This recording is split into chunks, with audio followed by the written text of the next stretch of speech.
तो प्रेडिक्शन किए बिना ही हम लोगों को, जो लोग नॉर्सेट की प्रिपरेशन कर रहे हैं और स्पेशली एनक्लिक सोल कर रहे हैं, वो मेरी बात को ध्यान से सुनिएगा। देखिए, चाहे से आपने आपने जीएनएम किया हुआ है, आपने बीएससी किया हुआ है, एमएससी किया हुआ है या पोस्ट बीएससी किया हुआ है, आपको लाइफ के अंदर एक बार कम से कम सॉन्डर्स जरूर से जरूर आपको सोल्व कर लेना चाहिए।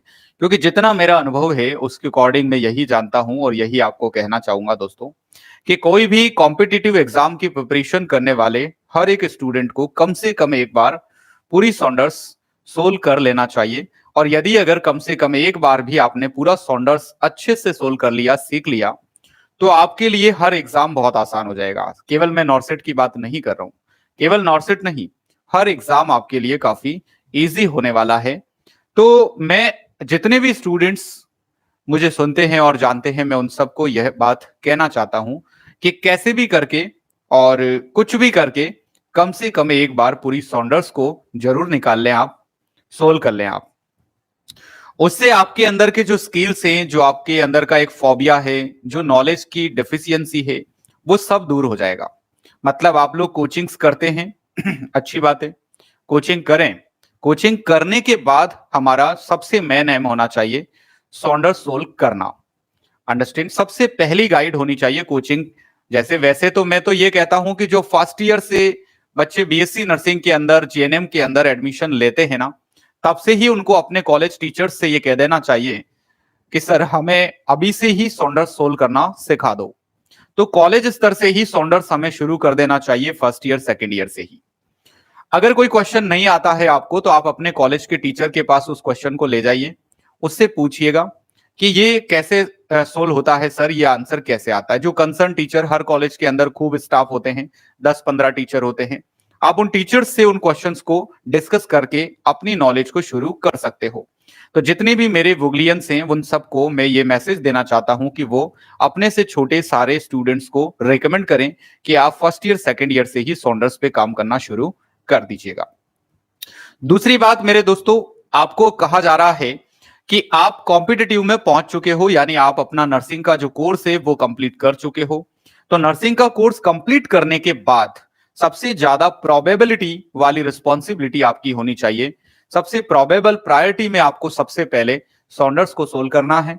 सोल्व करने से मेरा मतलब सिर्फ क्वेश्चंस को पढ़ लेना और आंसर पढ़ लेना नहीं है। पहली बात, बिल्कुल जो नहीं समझ रहे हो उनको मैं समझा देता हूं। सोल्व करने का मतलब मुझे खुद को एक क्वेश्चन सोल्व करवाने में 10 मिनट मिनिमम लगते हैं। अब सोच के देखो कि जब मुझे 10 मिनट लगते हैं तो आपको तो उससे ज्यादा लगना चाहिए। तो सॉन्डर्स को सोल्व करने का मतलब ये बिल्कुल नहीं लेना है किसी को भी कि क्वेश्चन पढ़ लिया और उसका आंसर पढ़ लिया और हमारा काम हो गया और ऐसे करके हमने सॉन्डर्स भी सोल्व कर ली। तो मेरे दोस्तों, मेरा ये मतलब नहीं है। जैसे मैं आपको यूट्यूब पर सिखा रहा हूं ना, अगर उस पैटर्न से आप सॉन्डर्स को सोल्व कर लेते हैं तो वो आपका माना जाएगा कि आपने सॉन्डर्स अच्छे से सोल्व कर लिया है। डायरेक्ट ही आप शंकर भगवान के पैर पकड़ लो। ऐसा मत करो कि पहले हम भेरू जी ढोकेंगे, फिर हम उत जी ढोकेंगे, फिर हम उसके बाद वो ढोकेंगे, फलाना ढोकेंगे और फिर फाइनली हम शंकर भगवान के पैर पकड़ेंगे। नहीं, मैं शुरुआत में ये कह रहा हूं कि स्टार्टिंग से ही शंकर भगवान के पैर पकड़ लो। जितना समय तुम भेरू जी उत जी को ढोकने में खराब करोगे ना, उतने समय में हो सकता है कि शंकर भगवान प्रसन्न हो जाए। तो मेरे दोस्तों, मैं सबको यही कहूंगा कि आप इनिशियल ही सॉन्डर्स से करो, शुरुआत ही सॉन्डर्स से करो, बाकी के सब अपने आप ढुक जाएंगे।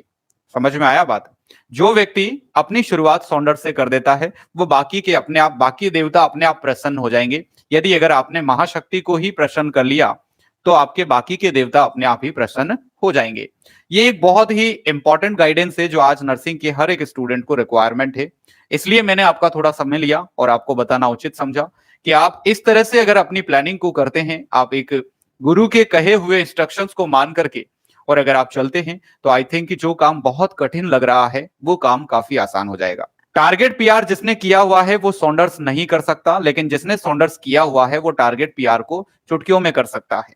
तो दोनों में क्या अंतर होता है, ये अंतर भी आपको समझ में आ गया होगा कि एक व्यक्ति जिसने शुरुआत में ही शंकर भगवान के पैर पकड़े, वो क्या कर सकता है, और एक शुरुआत में पहले 6 महीने तो वो भैरू जी को ढोकेगा, फिर उसके बाद वो ऊत जी को ढोकेगा, फिर उसके बाद वो अपने गली कूचे के आसपास जो कुछ होगा वहां ढोकेगा, और फिर फाइनली वो जब सारी जगह ठोकरें खा लेगा तब वो मेन जगह पे पहुंचेगा। तो मेरे दोस्त, इतना समय वेस्ट हो चुका होगा उसमें, कि इतने समय में तो आप वो कर पाते जो आप कल्पना भी नहीं कर सकते थे। तो बस आपको तो दिमाग लगाना ही नहीं है, आपको बिना दिमाग लगाए सिर्फ जो मैंने कहा है, उस बात को पूरी ईमानदारी से निभाते रहना है, पूरा करते रहना है।